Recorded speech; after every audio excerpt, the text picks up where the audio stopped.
Hello,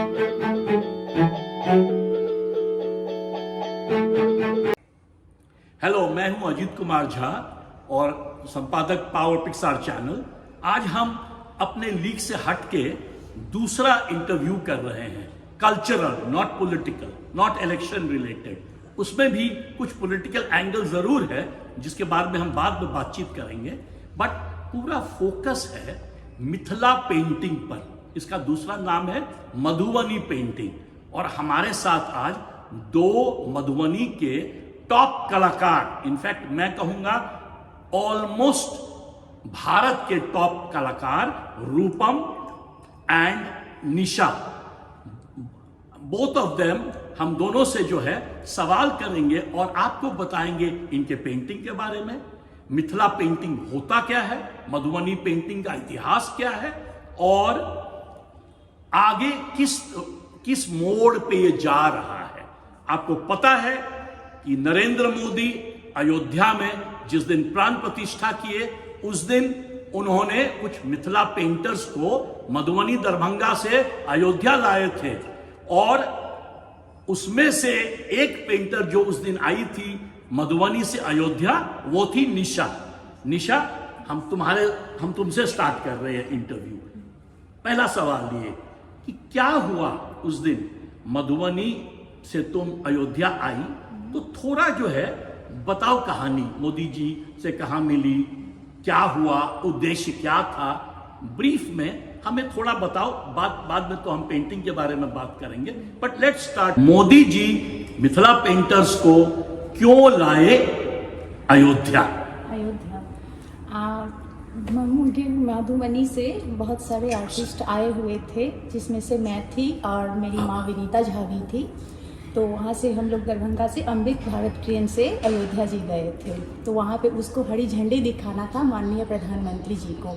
तो झंडी दिखाने से पहले आए थे, क्योंकि मधुबनी पेंटिंग जो है वो मिथिला पेंटिंग के नाम से भी जाना जाता है और मिथिला से अयोध्या का बहुत पुराना रिश्ता है। पहले हमें ये बताओ कि मोदी जी से क्या हुआ, कब मिली मोदी जी, वहाँ क्या किए उस प्रोग्राम में, उस पर फोकस है एक सवाल। मोदी जी आए थे मिथिला पेंटिंग के आर्टिस्ट से मिलने के लिए, हमसे मिलने के लिए, हमारी माँ से मिलने के लिए। ऐसे ही वो देखे ना तो बोले आप लोग मधुबनी से आए हैं तो मिथिलानी हुए तो हाँ। तो एक पेंटिंग ले गई थी हम लोग, मैं और मेरी माँ, जिसमें राम लला का पूरा दरबार बना हुआ था। तो देखते ही पूछते हैं इसमें क्या है, इसमें तो मधुबनी पेंटिंग दिख रहा है। तो माँ मेरी बोली कि मैं लोग बोली हाँ ये मैं मधुबनी।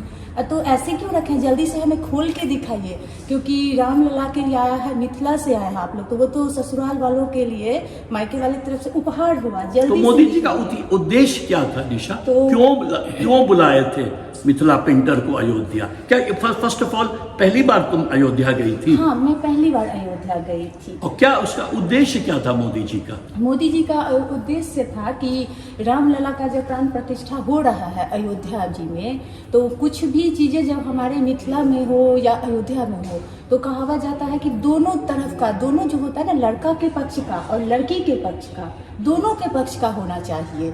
और उसमें से क्या है कि मधुबनी तो एक बहुत बड़ी पहचान है, तो मधुबनी पेंटिंग को इसके थ्रू जोड़ करके कि उससे हमारे आर्टिस्ट का एक मनोबल भी बढ़ेगा कि हम लोग माननीय प्रधानमंत्री जी से मिले, उतना सुनहरा अवसर दिया गया हम लोगों को, और उसके थ्रू हम लोग अयोध्या जी भी घूम लिए। और एक मतलब जो एक यादगार लम्हों में रह जाएगा कि अमृत भारत ट्रेन का जो शिलान्यास हरी झंडी दिखाए थे, उसमें मैं लोग बैठी हुई थी। वही आपको दर्शक को मैं बता दूं कि हजारों साल पहले राम अपना बारात लेकर उसी मिथिला में आए थे, राजा जनक के दरबार में। और आपने कहानी सुना है वो धनुष का जो राम ने तोड़ा था, और सीता जी राजा जनक की बेटी थी। तो ये मिथिला और अयोध्या हजारों साल से, कुछ लोग कहते हैं 9000 साल से भी ज्यादा, उस जमाने से जो है इन दोनों के बीच संबंध था। रूपम, नमस्कार। रूपम, ये बताइए कि कितने तरह का मिथिला पेंटिंग होता है? आप लोग जो करते हैं तो कितने तरह का मिथिला पेंटिंग आप दोनों, आपका परिवार करता है, आपकी माँ, आप दोनों बहन? मिथिला पेंटिंग होता है, एक मिथिला मधुबनी पेंटिंग, एक होता है गोदना पेंटिंग, एक होता है सिक्की पेंटिंग, ऐसी तरह के अन्य पेंटिंग, बांस पेंटिंग, दीवार पेंटिंग, और कपड़े पे होता है, ड्रेस मटेरियल पे फैब्रिक पेंटिंग। यही सब। तो ये जो आपने कहा 5-6 तरीका बताया, तो जैसे गोदना पेंटिंग और मिथिला पेंटिंग में क्या अंतर है? मिथिला पेंटिंग में जैसे सीता राम हो गए, कृष्ण राधा की पेंटिंग हो गई, और विजय मतलब गांव घर का सीन हो गया, ऐसे से होता है। गोदना पेंटिंग में होता है टैटू पेंटिंग, जैसे पहले वो टैटू गोदना गोदाते थे, उसे आजकल टैटू पेंटिंग नाम रख दिए हैं। और आप रूपम जी शायद कुछ सुजनी आर्ट करती हैं, तो सुजनी आर्ट, गोदना आर्ट और मिथिला पेंटिंग में क्या अंतर है, या सुजनी पेंटिंग जो है वो कैसे अलग होता है Mithila painting in general Mithila painting से? पेंटिंग में होता है ब्रश और मतलब कलर से होता है कपड़े पे, और सुजनी जो होता है सुई धागा से होता है कपड़े पे। तो वो सुजनी को पहले पुराने जमाने में बच्चे को सुलाने के लिए यूज होता था, बिछावन के रूप में, चादर के रूप में। अब जो होता है सो ड्रेस मटेरियल पे हम कुछ नया सा उसे कर दिया है। तो सिर्फ ड्रेस मटेरियल पे या साड़ी पर भी, सलवार कुर्ता पर भी? साड़ी, दुपट्टा, कुशन, रुमाल और जो भी होता है बेडशीट, ये सब पे। तो एक तरह से लखनऊ का जो चिकन होता है कपड़ों पे, वो उसी तरह का होता है या कुछ और? नहीं, लखनऊ का जो लखनवी स्टिच हो गया। सुजनी जो होता है सो पारंपरिक हमारा परंपरा है, धरोहर है, स्टिच उसका अलग है। निशा, आप जो मिथिला पेंटिंग करती हैं, तो आप एक स्पेशलिस्ट हैं, तो आपका किस तरफ स्पेशलाइजेशन है और क्यों है, ये हमारे ऑडियंस को बताइए। मधुबनी पेंटिंग, जैसे कि अभी मधुबनी पेंटिंग जैसे कि बताई है रूपम जी, मधुबनी पेंटिंग 4 शैली में सबसे ज़्यादा फेमस है। फर्स्ट तो कचनी शैली, दूसरा भरनी शैली, चौथा गोदना शैली और चौथा तीसरा तांत्रिक शैली। तो इसमें से आप कौन सा करती हैं वो बताइए। मैं सभी शैली करती हूँ, लेकिन मैं सबसे ज़्यादा स्पेशलिस्ट हूँ कचनी शैली की, जो हमारी माँ बचपन से हमें सिखाती है। उसमें क्या होता है, बहुत ज़्यादा बारीकी होती है, बहुत ज़्यादा एक्सपीरियंस का, पेशेंस का काम होता है। उसमें एक एक लाइन पे ध्यान दिया जाता है कि एक लाइन दूसरी लाइन से टच नहीं होना चाहिए। और किस चीज़ से वो पेंटिंग करती हैं? तो पहले के ज़माने में तो बांस का एक नींव आता था, जिसको हम लोग कमानी बोलते थे, कमची बोलते थे। उसको ऐसे कलर में डुबो करके बनाया जाता था। और किस तरह का कलर होता है वो निशा? कलर पहले ज़माने में तो नेचुरल आता था, जो डिबिया पे हम लोग दिया हुआ जला के काली जो निकालते थे ना, तो उसको घोल के गोंद मिला के बनाते थे। लेकिन अब बहुत ज़्यादा डेवलप हो रहा है, वो परमानेंट नहीं रहता था। तो अब हम लोग ना आर्टिफिशियल कलर यूज़ करते हैं, एक्रेलिक कलर। उससे क्या, और एक नीब आता है स्टील का, जो उसको जैसे हम लोग इंक दबात में ऐसे डिप करते हैं, फिर कलर उसके एक एक लाइन बारीकी जो होता है, जो फेमस, वो नीब से ही होता है, वो ब्रश से नहीं। तो दोबारा बताइए ऑडियंस को, ये कौन सा पेंटिंग है जिसके बारे में आप बात कर रही हैं? ये मधुबनी पेंटिंग में 4 शैली में सबसे फर्स्ट शैली कचनी शैली आता है। तो ये कचनी, तो कचनी और सुजनी में 5 अंतर हमारे ऑडियंस को रूपम जी आप बताइए। कचनी में जो है सो कचनी पेंटिंग में कलर में डिबो के डिप कर के मतलब पेपर पे बनाते हैं या फिर कपड़े पे बनाते हैं। और सुजनी में जो है सो सुई में धागा लगा के सब अलग अलग कलर में, ब्लैक कलर, जो भी रंगीन कलर देना है आपको, वो कपड़े पे फ्रेम लगा के बनाते हैं। और दूसरा उसमें पहले से कलर इंक से, वो नील से छपाई होता है उसका सुजनी में, फिर उस पर बनाते हैं। और मधुबनी पेंटिंग में जो है सो डायरेक्ट हम हैंड, मतलब जो मेरे माइंड में आता है दिमाग में, वो हम उस पर उभारते हैं पेंटिंग में। और सुजनी में स्केच करना पड़ता है पहले नील से में। तो निशा, आप तो मतलब एक तरह से कह सकते हैं फुल टाइम आर्टिस्ट है। Full time artist. तो एक दिन में हमारे ऑडियंस को बताइए कि यदि वो आपको ऑर्डर दें तो कितना पेंटिंग आप करके उनको दे सकती है? अब जब हम, सबसे पहला डिपेंड करता है कि हमें जो है ऑर्डर किस तरह का रिप्लेसमेंट मिल रहा है। जब हमें अगर कलर भरनी शैली का मिलता है, तो भरनी शैली में क्या है कि उसको ब्रश से किया जाता है। आउटलाइन हम नीब से करते हैं, ब्रश से भी करते हैं, और उसको भरते हैं, तो उसमें ज़्यादा टाइम नहीं लगता है। तो फिर भी एक दिन में जैसे कितना बना सकती हैं? एक दिन में जैसे कि हमारा सीट आता है, जो हैंडमेड सीट 22 बाई 30 इंच का फुल सीट आता है, तो हम उसका अगर 1/4 निकालते हैं, तो अगर पूरा टाइम 10 से 4 अगर हम टाइम दें, तो हम एक पेपर कलर में भरनी शैली में कंप्लीट कर लेते हैं। और यदि पैसे का सवाल हो, कोई मान लीजिए 1 हफ्ते का आपको टाइम दे, तो कितना पैसा अंदाजन एक रेंज में बताइएगा कि कचनी पेंटिंग क्या रेंज में आप बना के उनको डिलीवर कर सकती हैं, हमारे ऑडियंस को बताइए। जैसे कि 1/4 साइज, जैसे मैं अभी बताई, जो A3 सीट आता है सेंचुरी का, वो A4 साइज हमारा पेंटिंग का होता है। तो अगर हम उसको एक दिन में कंप्लीट करते हैं तो हमारा 1500 का आता है उसका बजट। अगर हम 1500 पर पेंटिंग? पर पेंटिंग। तो एक हफ्ते में कितना पेंटिंग आप दे सकती हैं निशा जी? एक हफ्ते में हम 5 से 6 पेंटिंग दे देते हैं। तो 1500 हुआ और 6 पेंटिंग हुआ, तो यानी कि करीब करीब 6000 रुपया। हाँ, 6000। तो 6000 रुपया में कितना पेंटिंग मिल जाएगा हमारे ऑडियंस को? 6000 पेंटिंग में आपको 6000 रुपए में? हाँ, 6000 रुपए में आपको वही 1/4 साइज जो बताई हूँ वो 4 से 5 आपको मिल जाएंगे। और यदि बड़ा पेंटिंग करना हो वॉल साइज का, तब वॉल साइज का, तो उसके लिए आपको मिनिमम 15 दिन का टाइम देना पड़ेगा। उस पे एक वर्क पे डिपेंड करता है कि कचनी शैली में भी हम किस तरह का वर्क कर रहे हैं। 4-5 तरह का वर्क आता है।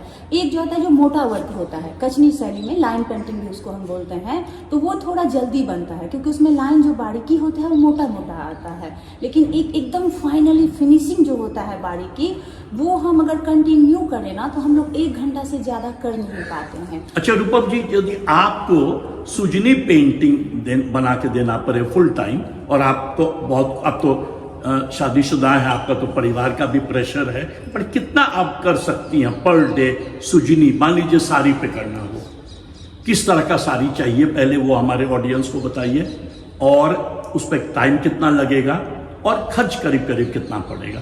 रेगुलर बनाएंगे तो मतलब साड़ी तो 1 से 1.5 महीना लगेगा बनाने में। और किस तरह का साड़ी चाहिए उसके लिए? अच्छा, सबसे अच्छा से अच्छा?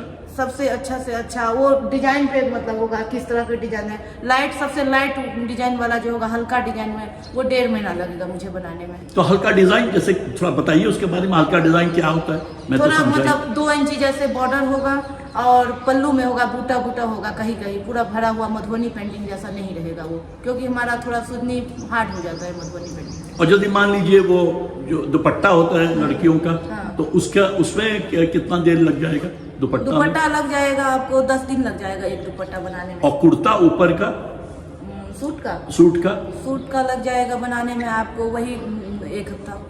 तो मतलब 2 महीने में आप 2 सूट दे सकती हैं, 1.5 महीने में 1 साड़ी, करेक्ट जी। और कितना करीब खर्च कितना पड़ जाएगा? साड़ी का अलग, सूट का अलग, दुपट्टे का अलग, ऑडियंस को बता दीजिए। मतलब फैब्रिक लगा के? हाँ, फैब्रिक आप यदि आपने खुद ले तो और भी अच्छा।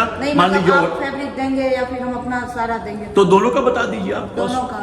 अगर तसर सिल्क में लेंगे तो 5000 मतलब 5500 का तसर सिल्क आ जाता है, और उतना ही आपको 12000 का पड़ेगा मिनिमम, मतलब साड़ी का सुजनी का बनाने का। तो पेंटिंग का खर्च कितना पड़ेगा ऊपर से अलग से? नहीं, सारा उसमें।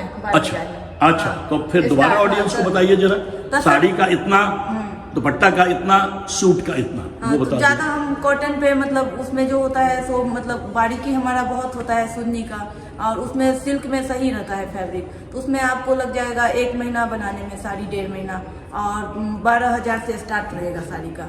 तो मान लीजिए आप दोनों इस पर जवाब दे सकती हैं। मान लीजिए किसी को अपनी बेटी का शादी कराना हो, तो शादी का पूरा यदि ब्राइडल शावर या जो भी कहते हैं उसको, तो उसमें आप दोनों क्या क्या, आपसे शुरू करते हैं निशा जी, आप क्या कर सकती हैं उसके लिए? ना हम लोग लहंगा जो हमारे इससे पहले एम्ब्रॉयडरी का ही, जरदोजी का ही आता था, तो अगर सभी क्राफ्ट में होता है तो हम लोग ब्राइडल लहंगा भी मधुबनी पेंटिंग में बनाना स्टार्टिंग कर दिए हैं। तो उसमें हम लोग एक चीज़ पे विशेष ध्यान रखते हैं कि उसमें ब्लैक कलर हम लोग नहीं देते हैं। क्यों? क्योंकि कहावत है कि मिथिला में जब शादी होती है ना तो उसमें ब्लैक कलर यूज नहीं किया जाता। आपने सुना? ब्लैक की जगह ब्लू। मिथिला में जब शादी, खास करके शादी, क्योंकि शादी जो होता है ना वो 2 परिवार का जन्मों का मतलब एक जुड़ता है, वहां से जिंदगी शुरुआत होती है। तो याद रखिएगा, आप हॉलमार्क सिनेमा देखते हैं, हॉलमार्क सिनेमा में जो शादियां होता है उसमें व्हाइट पहना जाता है, वहां भी ब्लैक पहना जाता है जब किसी का डेथ होता है तब फ्यूनरल में।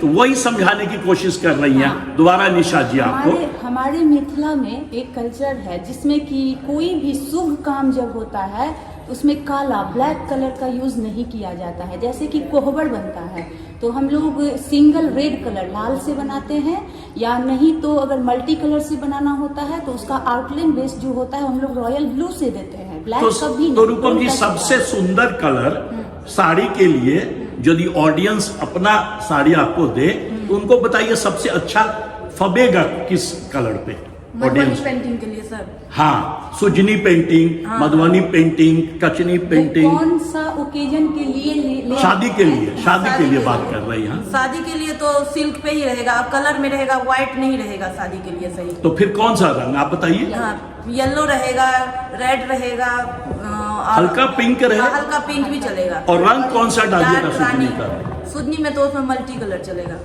और उसमें कचनी में हम लोग हमारी मधुबनी पेंटिंग में जब हम लोग ब्राइडल लुक में बनाते हैं तो उसमें अगर येलो कलर का साड़ी है तो हम लोग ज़्यादा कहते हैं कि एडवाइस करते हैं कि येलो कलर लीजिए। उसमें क्या होता है कि हम लोग सिंगल रेड से जब काम करते हैं ना तो रेड और येलो का कॉम्बिनेशन हो जाता है, जो एक लुक एक्स्ट्रा आता है। उसमें हम लोग कहीं कहीं गोल्डन कलर यूज़ करते हैं, जो जैसा कि जब ब्राइडल तो रात में होती है तो वो चमकता रहता है। तो सबसे ज़्यादा है येलो कलर लीजिए साड़ी, फैब्रिक जो होता है बेस, और उस पर रेड कलर से वर्क कीजिए तो वो बहुत ही सुंदर दिखता रहता है। अच्छा रूपम, ये बताइए कि आपकी मम्मी, राइट, क्या नाम है उनका, ऑडियंस को बताइए। विनीता झा। हाँ, वो कब पेंटिंग शुरू की आपके ख्याल में? जब मेरी माँ 15 साल की थी तभी से स्कूल जाती थी, तो स्कूल जाती थी तो बगल के गांव में बनाती हुई देखती थी, तो वहीं पे देख के वहाँ पे तो कोई उनको सीखने नहीं देते थे। छोटी थी, 15 साल की थी, तो घर आके अपने कॉपी पे प्रैक्टिस करती थी मेरी माँ, और फिर उसको प्रैक्टिस करके बनाती थी। एक दिन स्कूल ले गई, वहाँ पे फॉरनर लोग को देखे, बगल के गांव में, उनके गांव के बगल में जितवारपुर है, वहाँ पे उनको दिखाए तो माँ का पेंटिंग ले लिया। उनको तो कोई सिखा नहीं रहे थे, कोई सिखाने वाले नहीं थे। फिर अपने खुद ही जैसे वहाँ पे देखे कलर बनाते हुए, डिबिया की राख से काला कलर, फिर फूलों पत्तियों के कलर से नेचुरल। डिबिया समझ रहे हैं ना? डिबिया उसको कहा जाता है, एक जमाने में मिट्टी का तेल से, मिट्टी के तेल से उसका लौ होता है, उसको कहा जाता है दिया, जिसको शीशे की एक तरह से दिया की तरह हुआ। हाँ, उसमें मिट्टी तेल डाल के उसमें अच्छा, पत्ती तो लगा। नेक्स्ट स्टेज में क्या की वो? फिर ऐसे वो ब्लैक काला कलर बनाई डिबिया की राख से, और फूलों पत्तियों से अलग अलग कलर का, मतलब उसमें कलर भरे। ब्लू कलर से अपराजिता फूल का, पीला कलर हल्दी का यूज किए, और जो भी थी हरे कलर के लिए उसमें पत्ते का यूज किए, सीम का पत्ता का हरा कलर बनाए। तो आप तो निशा जी अपनी माँ के साथ रहती हैं, तो हमारे ऑडियंस को बताइए कि क्या क्या बनाई है पिछले 2 साल में आपकी माँ? मेरी माँ सबसे ज़्यादा 2 थीम पे काम करती है। एक तो कृष्ण लीला, बहुत तरह का वेरिएंट होता है जो कृष्ण लीला उनका बहुत ही फेमस है, जो विदेशों में भी डिमांड है, अपने देशों में हर जगह डिमांड है। और दूसरा महिला सशक्तिकरण पे वो ज़्यादा पेंटिंग बनाती हैं। जैसे कि कुछ उदाहरण दीजिए ऑडियंस को हमारे। जैसे कि बनाई थी, कोविड जब चल रहा था तो बनाई थी कि महिला का मतलब अनलिमिटेड जिम्मेदारी, कि जब एक महिला काम करती है, जॉब करती है कहीं की, तो उनको घर भी संभालना होता है, बच्चे भी संभालने होते हैं। ऊपर से जब कोविड आया था तो उस समय बच रखाव का भी टेंशन था, कई सारे महिलाओं की नौकरी चली गई थी, तो उसके बावजूद उन्होंने कैसे हैंडल किया अपने घर को, अपने परिवार को, अपने बच्चे को, अपने करियर को, अपने जॉब को, हर चीज़ को। तो किस तरह का पेंटिंग्स, रूपम, किस तरह का पेंटिंग्स के बारे में निशा बात कर रही हैं? 2-4 उदाहरण। जब मैं छोटी थी तब मैं माँ को देखती थी सर, जो एक अपराजित महिला पे बनाई थी पेंटिंग, वो मुझे अभी भी याद है। तब मैं 8-10 साल की थी। थोड़ा बताओ उसके बारे में वो ऑडियंस को। अपराजित महिला जो थी, माँ से पूछी ये 10 हाथ इसमें क्यों है? ये महिला को पेंटिंग में, एक ही महिला थी, बहुत बड़ी सी, उसमें 10 हाथ दे रखी थी। तो माँ बोली ये अपराजित महिला है। तो मैं बोली इसका मतलब क्या हुआ? तो माँ बोली एक हाथ में थी उसके झाड़ू, एक हाथ में थी बर्तन साफ करते हुए, एक हाथ से बच्चे को पकड़ी हुई, एक हाथ से खाना बना रही, ऐसे कर करके 10 हाथ थी। एक हाथ से कंप्यूटर, एक हाथ से कंप्यूटर चला रही थी। तो माँ बोली जो एक औरत जो है सो 10 अवतार है, 10 देवी के अवतार है, वो उनमें सारे शक्तियाँ हैं।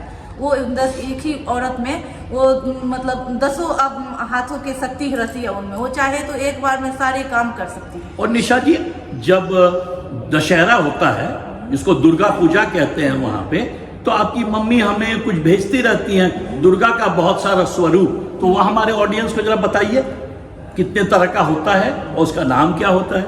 हाँ, इस बार ऑडियंस को बताइए इस प्लीज। बार जैसे कि दुर्गा पूजा हुआ था ना, तो उस टाइम माँ बनाई थी कि माता रानी का 10 रूप होता है। 10 रूप 10 रूप होता है। प्रथम शैलपुत्री होता है, जैसे शैलपुत्री में क्या होता है? शैलपुत्री में होता है कि माता जो रहती है वो पार्वती का 10वां रूप रहता है, आदि शक्ति का। पार्वती और दुर्गा एक दूसरे के आदि शक्ति एक दूसरे के ही स्वरूप माने। हाँ, स्वरूप माने, अवतार जिसको कहते अवतार। हैं। उन्हीं में सभी दुनिया, सभी जो होते हैं वो समाये हुए हैं। वही आदि है, वही अंत है। तो और भी बताइए 10 स्वरूप का हाँ, नाम। तो पहला तो वो प्रथम शैलपुत्री बनाई थी, जो फर्स्ट दिन बनाती हैं।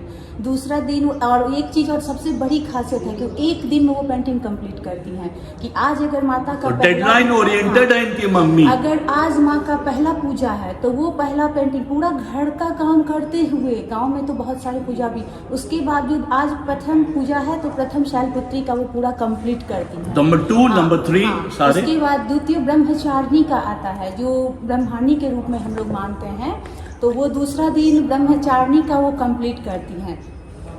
ऐसे करके वो माता का नवो रूप बनाती हैं, नवो दिन वो कंप्लीट करती हैं सारा काम करते हुए। और 10वां दिन बनाती है जो महिषासुर मर्दनी जो होता है, उसमें उसका थोड़ा दिखाइए हाथ मर्दनी का। ऐसे जो महिषासुर मतलब आदि शक्ति, आदि हर रूप में माता मिलती है।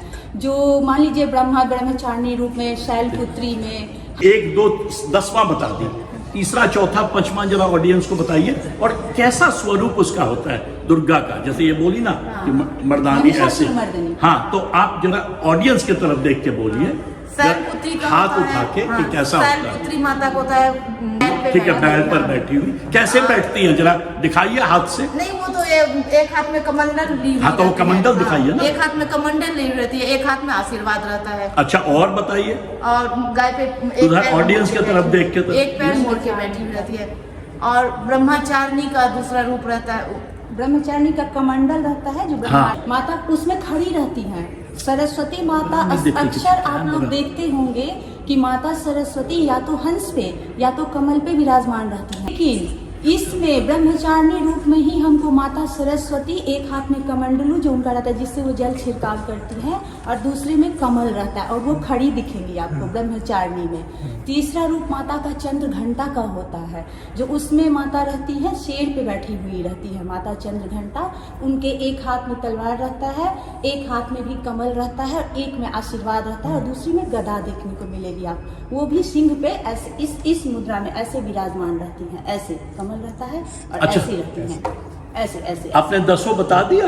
हाँ, नहीं, मैं अभी तीसरा ही चंद्र घंटा का बता रही हूँ। आगे बता दीजिए ऑडियंस को, फिर चतुर्थ हम माता का कूष्मांडा का होता है, तो वो माता भी सिंह पे रहती है, शेर पे नहीं रहती है, सिंह पे बैठी रहती है और उनका मुद्रा भी वैसे ही रहता है, ऐसे रहता है। 5वां होता है स्कंद माता, जो बोला जाता है के रूप में स्कंद माता होती हैं, जो हम लोग कार्तिकेय बोलते हैं उसको स्कंद भी। उनका गोदी में ऐसे रहते हैं और पकड़ी हुई रहती हैं और उनका 5 सिर रहता है स्कंद का, और वो अपनी माता को पुत्र रूप में वो देती, इसीलिए उनको स्कंद माता कहा जाता है, होता है। यूरोप, आपकी माँ को कौन सा अवार्ड मिल चुका है और किस अवार्ड के लिए अप्लाई किया गया था? हमारे ऑडियंस को बोलो। मेरी माँ को मतलब स्टेट अवार्ड मिल गया है और जयपुर से नेशनल ट्रॉफी मिला हुआ है, और अभी पद्मश्री के लिए अप्लाई की हुई है मेरी माँ।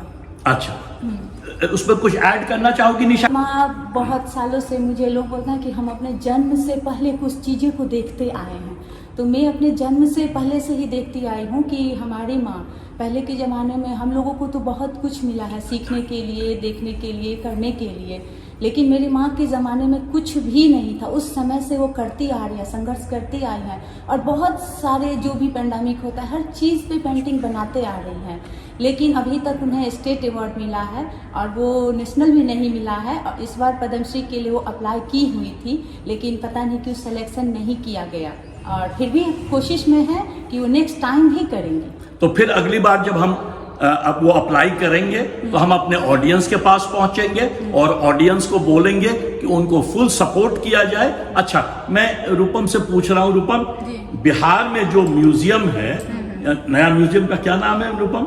संग्रहालय, बिहार म्यूजियम संग्रहालय। हाँ, संग्रहालय, उसमें कौन सा पेंटिंग आपकी माँ का पड़ा हुआ है, जरा ऑडियंस को बताइए। मेरी माँ का वहाँ पे पेंटिंग पड़ा हुआ है 16 संस्कार, मिथिला का जो 16 संस्कार है ब्राह्मण का, वो मिथिला का उस पे बनाई तो उसके बारे में थोड़ा बताइए हमारे ऑडियंस बच्चे के जन्म से लेके अब बच्चे के जो मतलब अंत समय अर्थी जाती है वहां तक के वो है 16 संस्कार। जनेऊ मुंडन पे वो जन्म का है, जन्म के बाद छठिहार होता है, छठिहार के बाद बड़ा होता है बच्चा स्कूल जाता है। तो मुंडन जो है लड़कियों का भी होता है या सिर्फ लड़कों का ही? लड़कियों का भी होता है, जो बच्चे नहीं होते रहते तो फिर उसके मतलब मन्नत मांगते हैं, कोबला करते हैं, जो बच्चे होंगे तो उसके बाल कटवाऊंगी, मुंडन करूंगी। और उसके बाद लड़के का तो होता ही होता है, किसी को 3 साल में, किसी को 1 साल में, किसी को 5 साल में उसका संस्कार होता है बाल कटवाना। और उसके आगे फिर जनेऊ होता है, जनेऊ संस्कार होता है। जनेऊ संस्कार के बाद जनेऊ जिसको सेक्रेड थ्रेड कहा जाता है, जनरल पूरे भारत में जनेऊ बहुत ही इंपॉर्टेंट माना जाता है। किस उम्र के पहले रूपम ये करना पड़ता है जनेऊ? 14 साल से अंदर करना होता है। अच्छा जी। और उसके बाद नेक्स्ट स्टेज? वो वैसे तो सबसे अच्छा होता है 8 साल के अंदर नहीं तो फिर 14 अच्छा होता है। उसके बाद जनेऊ का नहीं, मैंने कहा उनके पेंटिंग में और क्या है उसके अलावा? अच्छा, जनेऊ के बाद होता है फिर शादी का, उसमें बनाई हुई है मेरी माँ। शादी के बाद फिर बच्चे के वो शादी के बाद फिर बड़े होते हैं। उसके बाद फिर कोजगरा होता है शादी के बाद। कोजगरा पे कैसे क्या मिथिला संस्कार में होता है। कोजगरा के बाद अच्छा, बच्चे का जन्म। शादी जो है, शादी क्योंकि राम सीता का शादी माना जाता है, उसी का चित्रण किया जाता है इन पेंटिंग में। तो शादी का पेंटिंग, मिथिला पेंटिंग में निशा जी कितने तरह का होता है? मैंने तो देखा है कि कोबर घर से स्टार्ट होता है, तो जरा हमारे ऑडियंस को बोलिए प्लीज।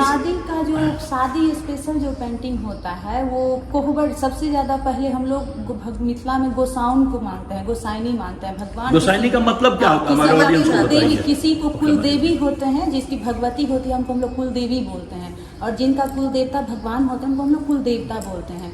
तो सबसे ज्यादा शुरुआत जो होता है किसी भी शुभ कार्य का, तो गोसाउन का जो घर होता है उनका धुरखुर लिखना हम लोग बोलते हैं। तो उनका धुरखुर लिखने से हम लोग शुरुआत करते हैं। जैसे मान लीजिए शादी का माहौल है, तो शादी में हम लोग सबसे पहले गोसाउन के घर का धुरखुर लिखते हैं, पूरा गेट जो बोलते हैं वो लिखते हैं, डोर को बनाते हैं अच्छा से, सिर्फ रेड कलर से वो भी बनता है। उसके बाद हम लोग कोहबर, जहाँ से कि दो मतलब कोहबर जहाँ शादी होती है, जहाँ से शादी होता है, जहाँ से एक मतलब रिश्ता का शुरुआत होता है, तो वहाँ पे हम लोग कोहबर बनाते हैं। उसमें पुरैन का पत्ता सबसे मेन फोकस माना जाता है। सेंटर जो बोलते हैं वो पुरैन पत्ता को माने जाते। कहावत है कि जैसे एक तालाब में अगर हम एक कमल डाल देते हैं तो पूरा तालाब को कैप्चर कर लेता है, भर देता है। वैसे ही जब शादियाँ होती है किसी एक लड़का या लड़की का, तो वो अपने जीवन नव दंपत्य का शुरुआत करते हैं, तो उनसे पूरा सरोवर भर जाता है। तो अब हम अपने ऑडियंस को बोलें कि मिथिला पेंटिंग का बहुत स्ट्रॉन्ग एसोसिएशन है राम और सीता से, देयरफॉर रिलीजन से। बट ये भी बताएं कि सारा मिथिला पेंटिंग हिंदू शादी ट्रेडिशन या जनों के ट्रेडिशन का नहीं होता है। जैसे कि रूपम हमें बताएंगी, मैंने देखा है कि क्रिसमस पर भी पेंटिंग्स होती है सैंटा का, या इस्लाम धर्म का जो अलग अलग पेंटिंग होता है वो भी आपकी माँ भी करती है, आप लोग भी करती हैं। तो जरा हमारे ऑडियंस को बता दीजिए कितने। जैसे क्रिसमस से होता है, गिफ्ट देते हैं, सेंटा क्लॉज आते हैं, वैसे हम लोग पेंटिंग में मेरी माँ और हम लोग मिलके उभारे थे पेंटिंग में क्रिसमस डे का। और कुछ और बताइए जो जैसे क्रिसमस डे में सेंटा क्लॉज देते हैं, और वैसे हम लोगों को आजकल हो गया है रिवाज, दादी नानी उसके डे में बच्चे लोग को भी सेलिब्रेट हम लोग भी करने लगे हैं। अच्छा, बर्थडे। हाँ, बर्थडे। निशा जी, आप तो बहुत सारा पेंटिंग एनवायरनमेंट पे करती हैं, है ना? जरा हमारे ऑडियंस को बताइए किस तरह का पेंटिंग करती हैं एनवायरनमेंट पे। में हर एक चीज़ पे एक कहावत है कि मधुबनी पेंटिंग ऐसा है जो आग और पानी छोड़ करके हर चीज़ पे किया जाता है। और तो आप क्या करती हैं? हम ब्रीफली हमारे ऑडियंस को बोल दीजिए क्योंकि हमारा टाइम रन आउट कर रहा है। हर चीज़ पे पेंटिंग बनाती हूँ। जैसे कि ये तो हमारा शादी ब्याह कोजगरा जो भी वजह हो तो हमारे कल्चर से रिलेटेड हो गया, लेकिन मैं मधुबनी शैली में हर एक थीम, हर एक धर्म से भट के। तो कौन सा की है आप लास्ट? जैसे कि अभी तो बनाई है, क्रिसमस पे मैं बनाई थी पिछले साल। अभी भी अब इतने भी सभी धर्म के पेंटिंग बन चुका था, लेकिन इस्लाम धर्म पे नहीं बना था। तो हम हमारी फैमिली ने मिलकर के रिसर्च एंड डेवलपमेंट के साथ, जिससे हमारा मकसद ये नहीं रहता है कि किसी समुदाय को ठेस पहुंचे। और किस चीज पे आपने किया था पेंटिंग, वो बता दीजिए। वो मैंने की थी ईद सेलिब्रेशन पे बनाई हाँ, थी। ईद सेलिब्रेशन, क्रिसमस, आपने सुना, हाँ। राम सीता का शादी, सीता का शादी। इतना सारा डाइवर्सिटी है मिथिला पेंटिंग का। आज हम समय से रन आउट कर गए हैं, तो हम प्रोग्राम को खत्म कर रहे हैं। हम ये दोबारा करेंगे और डेप्थ में विनीता जी से बात करके, और राजीव जो उनके साथ सारे पेंटिंग्स को अमेरिकन यूनिवर्सिटीज में पहुंचाया है। एक दो यूनिवर्सिटी का नाम जरा बता दीजिए। जैसे कि प्रिंसटन यूनिवर्सिटी में हमारे फैमिली के, हमारे सारे भी तीनों माँ की बहन की, मेरे भाई सबका पेंटिंग। सुन लीजिए, वहाँ Princeton University Ivy League university है न्यू जर्सी के पास, प्रिंसटन वहाँ के लाइब्रेरी में बहुत बड़ा वहाँ पे हमारे प्रोजेक्ट पे स्टडी हो रहे हैं, वहाँ के बच्चे पढ़ रहे हैं हमारे पेंटिंग पे, वहाँ के म्यूजियम में लगा हुआ है। आज यहीं तक रहने देते हैं, इस पर हम एक अलग से प्रोग्राम करेंगे। हम विनीता जी से बात करके इस पे अलग से प्रोग्राम करेंगे। आप ऑडियंस को बहुत बहुत शुक्रिया, एंड विनीता जी को शुक्रिया, यहाँ नहीं है, राजीव को शुक्रिया, और साथ ही साथ रूपम और निशा को बहुत बहुत धन्यवाद। Thank you.